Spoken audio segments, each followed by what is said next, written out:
মালয়েশিয়ার Prince court medical সেন্টারে চিকিৎসাধীন বিএনপির স্থায়ী কমিটির সদস্য মির্জা আব্বাসের শারীরিক অবস্থার উন্নতি হয়েছে।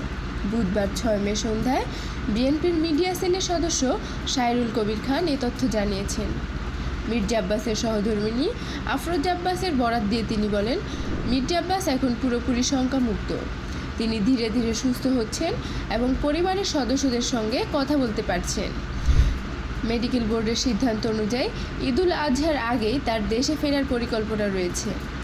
পরিবারের পক্ষ থেকে জানানো হয়েছে, আগামী 1 থেকে 2 সপ্তাহের মধ্যেই তিনি নিজ ভিডিও বার্তার মাধ্যমে সকলের সামনে উপস্থিত হবেন এবং দোয়া চাইবেন।